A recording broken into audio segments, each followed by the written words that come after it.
So guys welcome back to micro classes. हमारी Meerut university और Saharanpur university की बीएड फर्स्ट ईयर की क्लासेस चल रही है। आज का हमारा सब्जेक्ट है गणित शिक्षण, पेडागोजी ऑफ मैथमेटिक्स। तो आज का हमारा टॉपिक रहेगा निगमन विधि व आगमन विधि क्या होता है। मोस्ट इंपॉर्टेंट क्वेश्चन होता है ये लॉन्ग की बात करें तो लॉन्ग की। तो या तो दोनों पूछ लिए जाएंगे आपसे कि निगमन विधि व आगमन विधि की व्याख्या कीजिए, या फिर एक पूछ लिया जाता है कि निगमन बताइए या आगमन बताइए। तो डिडक्टिव व इंडक्टिव मेथड क्या होता है, क्या इसके एग्जाम्पल रहते हैं मैथ से रिलेटेड, वह आज हम इस वीडियो में डिस्कस करेंगे। निगमन विधि, जिसे हम निगमनात्मक विधि भी कह देते हैं, डिडक्टिव मेथड इसे हम इंग्लिश में बोलते हैं। तो सबसे पहले हम निगमन विधि की बात करते हैं। देखो, आप गणित के टीचर हैं, गणित पढ़ा रहे हैं, तो गणित पढ़ाने के लिए आप कुछ विधियों का सहारा लेते हैं, किसी शिक्षण विधि का प्रयोग कर ही तो पढ़ाएंगे। तो अगर आप कोई सिद्धांत या सूत्र बता रहे हैं बच्चों को, और उस सिद्धांत या सूत्र को समझाने के लिए सबसे पहले उस सूत्र को लिख देते हैं बोर्ड पर और उस सूत्र को समझा देते हैं और बाद में उदाहरण बताते हैं उसके, यह विधि कौन सी हुई? यह विधि निगमन विधि होती है। तो देखो, इसका क्या नाम है? निगमन विधि है। न से शुरू है, न निगमन। तो निगमन विधि में हम पहले बच्चों को नियम बता देते हैं और बाद में उस नियम पर उदाहरण देकर समझाते हैं उस नियम को। इससे बच्चे उस नियम को समझ जाते हैं, उस नियम का प्रयोग करना समझ जाते हैं। यही हमारी निगमन विधि होती है। आगमन विधि इससे उल्टी होती है। आगमन विधि में हम पहले उदाहरण देते हैं बच्चों को, बाद में नियम के बारे में बताते हैं। लेकिन निगमन विधि में हम पहले नियम बता देंगे बच्चों को कि ये नियम होता है, ये सूत्र होता है, और बाद में उस सूत्र पर कुछ उदाहरण देकर समझाते हैं। ये विधि हमारी निगमन विधि होती है। जैसे हम पाइथागोरस प्रमेय के बारे में बताना चाहते हैं बच्चों को, तो हम बताते हैं कि ये पाइथागोरस प्रमेय होती है। अगर कोई समकोण त्रिभुज है, ये इसका आधार है, इसे बी मान लेते हैं, ये इसका लंब है, इसे ए मान लेते हैं, ये इसका कर्ण है, सी मान लेते हैं, ये 90 अंश का कोण होता है। तो B square plus A square is equal to C square होता है। ये पाइथागोरस प्रमेय है, पाइथागोरस ने इसे दिया था। मतलब किसी भी समकोण त्रिभुज के आधार का स्क्वायर तथा लंब का स्क्वायर उसके कर्ण के स्क्वायर के बराबर होता है। अब इस पर हम कुछ उदाहरण देकर बच्चों को समझाएंगे। जैसे किसी समकोण त्रिभुज का आधार 3 है, लंब 4 है और उसका कर्ण कितना है? 5 है। तब 3 का स्क्वायर 9, 4 का स्क्वायर 16, 5 का स्क्वायर 25। इन दोनों का योग इसके बराबर होता है। इसके अलावा अगर हम ये भी उदाहरण दे सकते हैं, दूसरा उदाहरण, किसी समकोण त्रिभुज का आधार 6 है, उसका लंब 8 है और कर्ण कितना है? 10 है। तो 6 का स्क्वायर 36 है, 8 का स्क्वायर 64 है, और ये टोटल कितना होता है? 100 होता है, और 10 का स्क्वायर भी 100 ही होता है। तो इन दोनों का स्क्वायर इसके स्क्वायर के बराबर है। इस तरह से उदाहरण देकर हम कुछ समझाते हैं। तो पहले हम नियम बता देते हैं, बाद में इस नियम के उदाहरण देते हैं, तो बच्चों को समझ में आ जाता है वह नियम। इस विधि को हम निगमन विधि बोलते हैं। निगमन विधि में पहले हम नियम व सूत्र बताएंगे बच्चों को, बाद में उसके उदाहरण देंगे। जो आपने गणित पढ़ाया है, आपके टीचर ने आपको जो गणित पढ़ाया है वो निगमन विधि के द्वारा ही पढ़ाया है, क्योंकि हर नियम को टीचर ने पहले बताया था और बाद में उसके उदाहरणों को बताया था। निगमन विधि गणित की जानी पहचानी विधियों में से एक है। इस विधि का प्रयोग प्राचीन समय से ही होता आ रहा है। इस विधि में विभिन्न नियमों, सिद्धांतों, सूत्रों आदि का प्रयोग करके छात्रों को विषय का ज्ञान दिया जाता है। इसके लिए सबसे पहले छात्रों को किसी तथ्य से संबंधित नियम अथवा सिद्धांत से अवगत कराया जाता है। बाद में उन नियमों पर उदाहरण बनाए जाते हैं, जिससे छात्रों को उस तथ्य का ज्ञान हो जाता है। उसके बाद अभ्यास कार्य किया जाता है। इस विधि का प्रयोग अंकगणित, बीजगणित, रेखागणित, त्रिकोणमिति के शिक्षण में विशेष रूप से किया जाता है। गणित शिक्षण के अलावा व्याकरण शिक्षण में भी इस विधि का प्रयोग किया जाता है। तो आसान सा पॉइंट है, एक ऐसी विधि जिसमें हम बच्चों को पहले नियम बता देते हैं, सूत्र बता देते हैं, बाद में उस पर उदाहरण देकर बताते हैं, उदाहरण समझाते हैं कि ये उदाहरण होते हैं। तो वो जो विधि है वो हमारी निगमन विधि कहलाती है, निगमनात्मक विधि कहलाती है। इस विधि का प्रयोग हम व्याकरण शिक्षण में भी करते हैं। तो जो आप ग्रामर सीखते हैं, ग्रामर में भी पहले नियम बता देते हैं, बाद में उसके उदाहरण सिखाए जाते हैं। एक परिभाषा देख लेते हैं इसकी। लैंडन के अनुसार निगमनात्मक शिक्षण में सर्वप्रथम परिभाषा, नियम या सिद्धांत का सीखना सुनिश्चित किया जाता है, फिर सावधानी पूर्वक उसका अर्थ स्पष्ट किया जाता है और अंततः तथ्यों के प्रभाव से उसे पूर्ण रूप से स्पष्ट किया जाता है। तो हम पहले तो नियम व सिद्धांत सीख रहे हैं, उसका अर्थ बता रहे हैं, बाद में उदाहरण वगैरह देकर उसको स्पष्ट कर रहे हैं। ये हमारी निगमन विधि हो जाती है। यह विधि रटने पर बल देती है तथा अभिसारी चिंतन पर आधारित होती है। इस कारण इस विधि को अमनोवैज्ञानिक माना जाता है। हम इस विधि को अमनोवैज्ञानिक मानते हैं। यहाँ पर एक शब्द आया है अभिसारी चिंतन। तो चिंतन भी दो प्रकार के होते हैं, एक अपसारी चिंतन होता है, एक अभिसारी चिंतन होता है। अपसारी चिंतन तो ऐसा होता है जिसमें हम कोई भी नई चीज सोच सकते हो, जैसे कि भारत की समस्याएं बताइए, इसमें हम कोई भी नई चीज सोच सकते हैं और टीचर को बता सकते हैं। एक होता है अभिसारी चिंतन। अभिसारी चिंतन होता है पहले से रटाया चिंतन, जो चीज हमने रट ली है वही हमें बतानी होगी। जैसे भारत की राजधानी का क्या नाम है, तो जो चीज हमने पढ़ी है वही हम बताएंगे। दूध देने वाले किसी एक जानवर का नाम बताइए, तो जो चीज़ हमने पढ़ी है वही बताएंगे। ये अभिसारी चिंतन है। हम इसमें अपने दिमाग की क्रिएटिविटी नहीं दिखा सकते, रटी रटाई चीज़ें ही बोलेंगे हम। तो ये जो हमारी निगमन विधि है ये अभिसारी चिंतन पर आधारित होती है, जिस कारण हम इस विधि को अच्छा नहीं मानते। अब एक उदाहरण देकर आप बता सकते हैं कि अभिसारी चिंतन या फिर ये जो हमारी निगमन विधि होती है इसके द्वारा हम बच्चों को कैसे चीज़ों का ज्ञान कराते हैं। तो साधारण ब्याज निकालने का सूत्र ये होता है, हमने पहले बच्चों को सूत्र बता दिया। मूलधन ये होता है, दर ये होता है, समय ये होती है। इस तरह से अगर हम करते हैं तो हमारा साधारण ब्याज आ जाता है। तो एक प्रश्न देंगे, इस तरह के कई क्वेश्चन हम बच्चों को कराएंगे। एग्जाम्पल होते हैं, एग्जाम्पल के रूप में प्रश्न होते हैं ये एग्जाम्पल।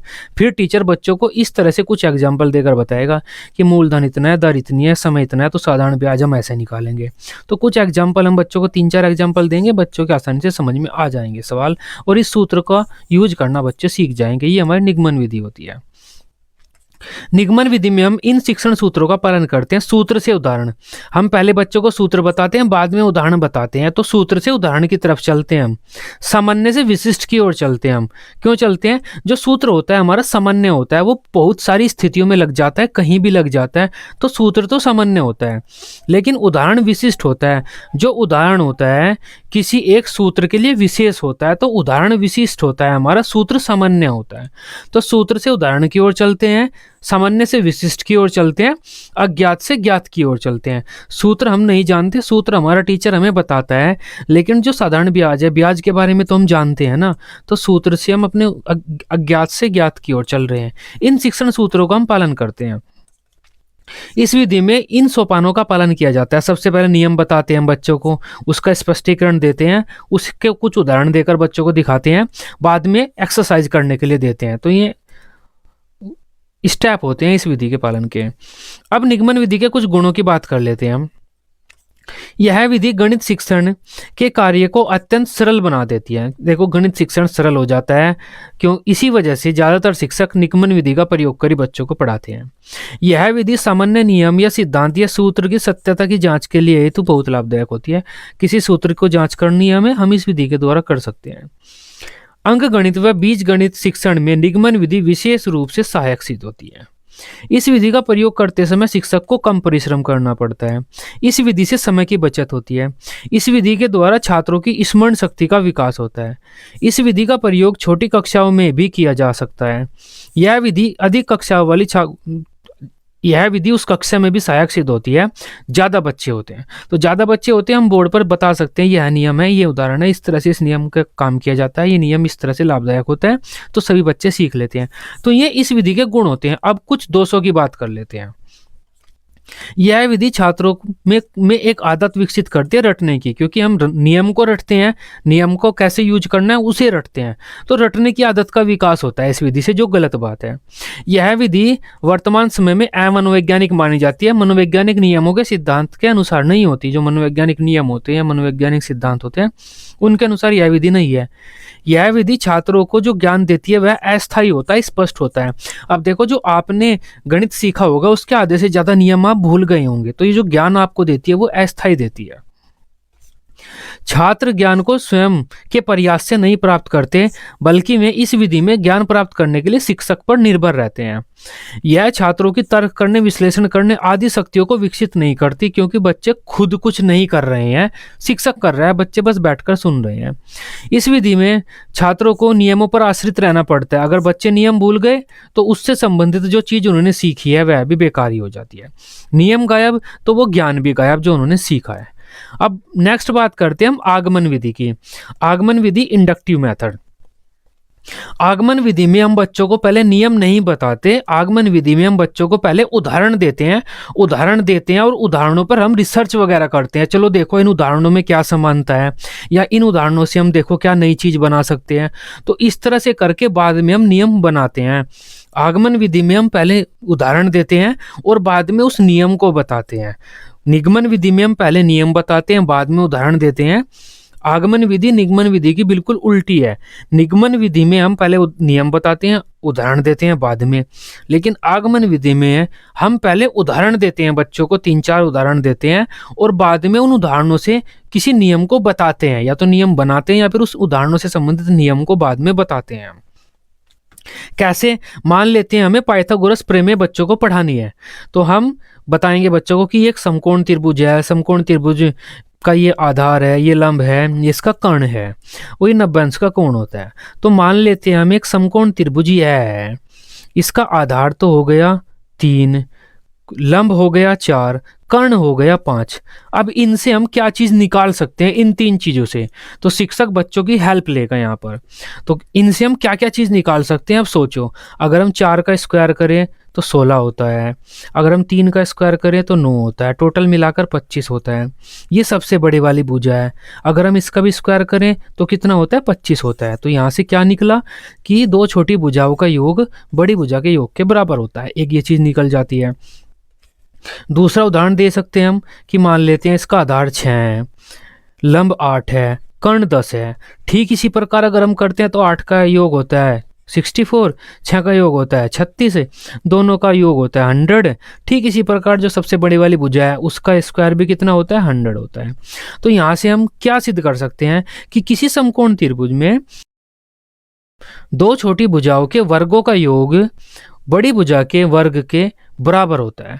इस प्रकार हम कह सकते हैं कि a² b² + c² यही हमारी पाइथागोरस प्रमेय होती है। तो इस तरह से हम बच्चों को बताते हैं। आगमन विधि में पहले उदाहरण देंगे, उदाहरणों में संबंध वगैरह देखेंगे कि क्या संबंध निकल रहा है, और बाद में बताएंगे कि ये नियम होता है, ऐसे ऐसे हम इस नियम का यूज करते हैं। तो आगमन विधि का क्या फायदा होता है? अगर बच्चे पाइथागोरस प्रमेय भूल भी गए तो उन्हें समकोण त्रिभुज दिखता है, तो उस समकोण त्रिभुज पर रिसर्च वगैरह करेंगे कि इसमें क्या संबंध दिखाई दे रहा है, हमें क्या संबंध हम देख पा रहे हैं। तो ऐसा करते हुए मैं खुद नियम बना देंगे। हम बच्चे नियमों पर आधारित नहीं रहते, बच्चे रिसर्च करने पर आधारित रहते हैं। तो आगमन विधि का ये लाभ होता है। अब इसके बारे में पढ़ते हैं। यह विधि निगमन विधि से बिल्कुल विपरीत होती है, उल्टी होती है यह विधि निगमन विधि से बिल्कुल। निगमन विधि में जहाँ नियम से उदाहरण की ओर चला जाता है, वहीं इस विधि में उदाहरणों का प्रयोग करके नियम बनाए जाते हैं। इस विधि में शिक्षण प्रक्रिया के दौरान एक शिक्षक छात्रों के समक्ष सबसे पहले कुछ उदाहरण प्रस्तुत करता है। तो वही सबसे पहले टीचर क्या करेगा? कुछ उदाहरण देगा। बालक पूर्व अर्जित ज्ञान का प्रयोग कर इन उदाहरणों में संबंध देखते हैं, तर्क वितर्क करते हैं तथा आपस में विचार विमर्श करते हैं। ऐसा करते करते हुए एक समय उन उदाहरणों से संबंधित किसी नियम या सिद्धांत पर पहुंच जाते हैं। तो बालक क्या करते हैं? आपस में सोचते हैं, शिक्षक भी उनके साथ डिस्कस करता है, विचार विमर्श करता रहता है। तो बालक विचार विमर्श करते हैं, सोचते हैं, तो उन उदाहरणों में संबंध देखते हैं, जिससे वे किसी एक नियम पर पहुंच जाते हैं। इस प्रकार इस विधि के माध्यम से बालक स्वयं उदाहरणों का प्रयोग कर उनसे संबंधित नियम खोजते हैं। नियमों को खोजते समय बालक अपनी मानसिक शक्तियों व अनुभव का प्रयोग करते हैं। गणित शिक्षण की यह विधि मनोवैज्ञानिक विधि मानी जाती है, क्योंकि इस विधि के माध्यम से बालक सक्रिय रहकर ज्ञान प्राप्त करते हैं। इससे उनके द्वारा प्राप्त किया गया ज्ञान स्थायी होता है। यह विधि हमारे दैनिक जीवन से भी घनिष्ठ संबंध रखती है। जैसे विभिन्न गर्मी पैदा करने वाली वस्तुओं से अगर बालक जल जाता है तो बालक यह धारणा बना लेता है कि जो वस्तुएं गर्मी पैदा करती है उनसे हम जल जाते हैं। यही हमारी निगमन विधि होती है। तो उदाहरण बालक के जीवन में देखने को मिले, जो चीज़ गर्मी पैदा करती हैं उनसे अगर बालक छूता है तो वह जल जाता है। तो ये उदाहरण देखने को मिले बालक को, तो बालक इन उदाहरणों से एक नियम बना लेगा कि जो चीज़ गर्मी पैदा करती है वह जलाती भी है। तो यही तो हमारा निगमन होता है। तो सबसे पहले हम उदाहरण देंगे बच्चों को, उन उदाहरणों से बच्चे स्वयं कुछ नियम बनाएंगे और बाद में हम उस नियम की व्याख्या वगैरह करेंगे बच्चों को कि ये नियम होता है, ये ऐसे होता है, ऐसे ऐसे काम करता है। तो पहले हम उदाहरण देते हैं आगमन विधि में, बाद में उसके सूत्र बताते हैं। निगमन विधि में पहले सूत्र बताते हैं, बाद में उदाहरण देते हैं, ये उल्टा है। अब इसके बारे में एक परिभाषा देख लेते हैं लैंडन के अनुसार। जब बालकों के सामने अनेक तथ्य, उदाहरणों एवं वस्तुओं को प्रस्तुत किया जाता है, तत्पश्चात बालक स्वयं ही निष्कर्ष पर पहुंचने का प्रयास करते हैं, तब यह विधि आगमन विधि कहलाती है। तो बहुत से उदाहरणों को लेकर बालक कुछ निष्कर्ष बना रहे हैं, तो वह आगमन विधि है। यंग ने क्या कहा है, इस विधि में बालक विभिन्न स्थूल तथ्यों के आधार पर अपनी मानसिक शक्ति का प्रयोग करते हुए स्वयं किसी सिद्धांत, नियम अथवा सूत्र पर पहुंचता है, तो ये हमारी आगमन विधि हो जाती है। अब आगमन विधि में हम इन सूत्रों का पालन करते हैं। सबसे पहला तो उदाहरण से सूत्र की ओर चलते हैं। हम पहले उदाहरण देते हैं, हम बाद में सूत्र देते हैं। पहले ज्ञात चीज के बारे में बताते हैं, बाद में अज्ञात चीज के बारे में बताते हैं, क्योंकि सूत्र से बच्चे अनजान है, सूत्र को नहीं जानते हैं, तो सूत्र अज्ञात होता है। लेकिन उदाहरण हम बच्चों के दैनिक जीवन से देते हैं, तो उदाहरण बच्चों को ज्ञात होते हैं। विशिष्ट से सामान्य की ओर, तो ये जो हमारे शिक्षण सूत्र हैं, ये निगमन विधि से बिल्कुल उल्टे हैं। आगमन विधि के ये सोपान होते हैं। सबसे पहले हम प्रस्तुत करते हैं कुछ उदाहरणों को, उसके बाद बच्चे निरीक्षण करते हैं, उनसे नियम बनाते हैं। निरीक्षण कर उन उदाहरणों से कोई नियम बनाते हैं बच्चे, और बाद में उस नियम का परीक्षण करते हैं कि क्या जो नियम हमने बनाया यह सही भी है। तो ये हमारे आगमन विधि के सोपान होते हैं।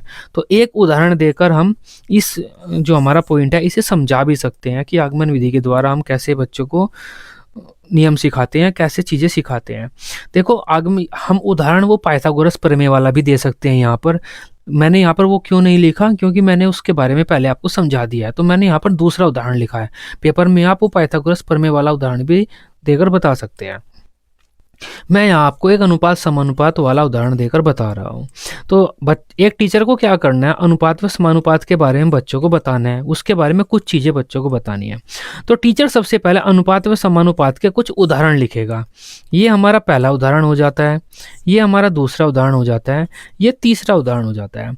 उसके बाद टीचर बच्चों के साथ डिस्कशन वगैरह करेगा, बच्चे आपस में विचार विमर्श करेंगे, शिक्षक के साथ विचार विमर्श करेंगे।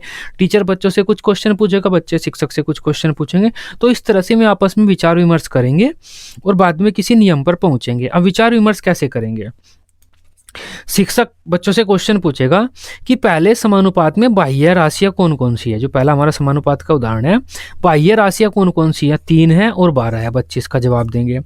जो पहले समानुपात है उसमें मध्य की राशियां कौन कौन सी है, 9 है व 4 है। तो इस तरह से डिस्कशन करते हुए चलेंगे। तीसरा क्वेश्चन टीचर पूछेगा कि जो बाह्य राशि है उनका गुणनफल कितना है, 36 हो रहा है। तो 3 व 12 का गुणनफल 36 हो रहा है। और जो मध्य का राशि है उनका गुणनफल कितना हो रहा है, 9 है 4 है, तो 36 हो रहा है। तो एक उदाहरण तो यहाँ पर छोड़ देगा टीचर, अब आगे बढ़ेगा। ठीक इसी प्रकार दूसरे समानुपात की बाह्य की राशियाँ कौन सी हैं, 2 है और 6 है। इनका गुणनफल कितना है, 12 है। मध्य राशियाँ कौन कौन सी हैं, 3 है 4 है। इनका गुणनफल कितना है, 12 है। अब तीसरे एग्जाम्पल की बात करते हैं। बाह्य राशियाँ कौन कौन सी हैं, 1 है और 10 है। इनका गुणनफल कितना है, 10 है। मध्य राशियाँ कौन कौन सी है, 2 है और 5 है। इनका गुणनफल कितना है, 10 है। तो इन सभी उदाहरणों से हम क्या चीज़ निकाल सकते हैं, क्या चीज़ समझते हैं। तो बच्चे बताएंगे बाह्य राशियों का गुणनफल अंदर की राशियों के, मध्य की राशियों के बराबर होता है। तो ये एक नियम बन गया। किसी भी अनुपात समानुपात के जो सीरीज होती है, एक उदाहरण होता है, इसमें बाह्य राशियों का गुणनफल मध्य राशियों के गुणनफल के बराबर होता है। तो ये हमारा एक नियम बन गया। तो इसमें क्या हुआ, बच्चों ने नियम बनाया, लेकिन पहले हमने उदाहरण दिए और बाद में वह नियम बन के हमारे सामने आया। अब आगमन विधि के गुणों की बात कर लेते हैं। मेरिट्स ऑफ इंडक्टिव मेथड, ये इंग्लिश में भी लिखा हुआ है, पढ़ लेना। पीछे भी मैं आपको इंग्लिश में लिखकर प्रोवाइड कर दूंगा चीज़ें। जब पीडीएफ मिलेगी इंग्लिश में आपको लिखे हुए मिल जाएंगे सारी चीज़ें। आगमन विधि के गुण, यह अपसारी चिंतन पर आधारित होती है। तो मैं आपको पहले ही बता चुका हूं, अभिसारी चिंतन और अपसारी चिंतन 2 चीजें होती हैं। अभिसारी चिंतन में तो हम रटी रटाई चीजें बताते हैं, जो चीज हमने किताब में से रट लिया है या टीचर ने बताया हमने रट लिया है, अगर उसे ही हम बताते हैं तो वो अभिसारी चिंतन है। लेकिन अगर हम कुछ अपने दिमाग से सोचकर बताते हैं, कुछ भी चीज सोचकर बताते हैं, तो अपसारी चिंतन है। इस विधि का प्रयोग सूत्र स्थापित करने के लिए किया जाता है। तो अच्छी बात है यह एक मनोवैज्ञानिक विधि है। क्यों विधि है मनोवैज्ञानिक, क्योंकि बच्चे खुद कुछ करके सीख रहे हैं। यह छात्रों को स्थायी ज्ञान प्रदान करती है। यह विधि स्थायी ज्ञान प्रदान करती है क्योंकि बच्चे खुद करके सीखते हैं। यह बालकों में तर्क व चिंतन का विकास करती है, क्योंकि बच्चे खुद दिमाग लगा रहे हैं अपना। यह बालकों में समस्या समाधान के गुणों को विकसित करती है। इससे छात्रों को खोज करने के अवसर मिलते हैं। छात्र सक्रिय रहकर ज्ञान प्राप्त करते हैं। इससे बच्चों से सामान्य नियम निकलवाए जाते हैं, जिससे बच्चों में रचनात्मकता, आत्मविश्वास आदि गुणों का विकास होता है। यह विधि प्रत्यक्ष तथ्यों पर आधारित होती है, इस कारण यह पूर्णतः वैज्ञानिक है। ये सभी इसके गुण होते हैं इस विधि के। अब आगमन विधि के दोष की बात कर लेते हैं, सीमाओं की बात कर लेते हैं, लिमिटेशंस या डिमेरिट्स क्या क्या होती है।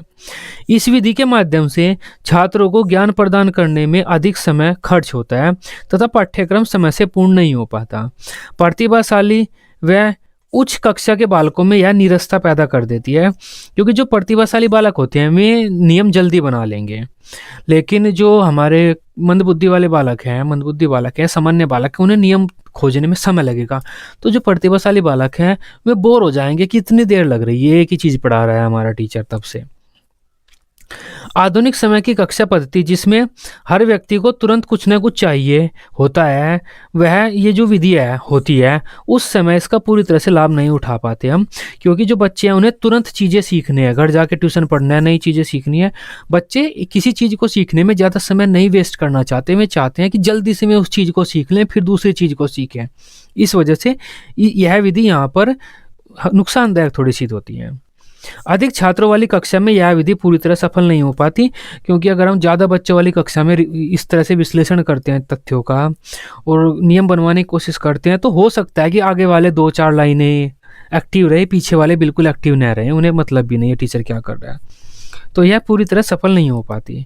इसके लिए प्रशिक्षित शिक्षक की आवश्यकता होती है, और छोटे बालकों के लिए यह विधि उपयुक्त नहीं है। यह इस विधि के दोष हो जाते हैं। तो ये आज की हमारी क्लास थी आगमन विधि व निगमन विधि। आसान सा पॉइंट है, निगमन विधि में हम पहले नियम बताएंगे, बाद में उदाहरण बताएंगे, और आगमन विधि में हम पहले उदाहरण बताएंगे बच्चों को, और उन उदाहरणों से कोई नियम निकालेंगे और बाद में नियम बताएंगे। तो आई होप इस आसान से पॉइंट को आप समझ पाए होंगे। वीडियो अच्छी लगी हो, आप इसे अपने बीएड ग्रुप में दोस्तों के साथ शेयर कर सकते हैं। बीएड की सभी सब्जेक्ट की डेली रेगुलर क्लासेस लेने के लिए आप इस चैनल को सब्सक्राइब कर सकते हैं। Till then, bye bye, take care.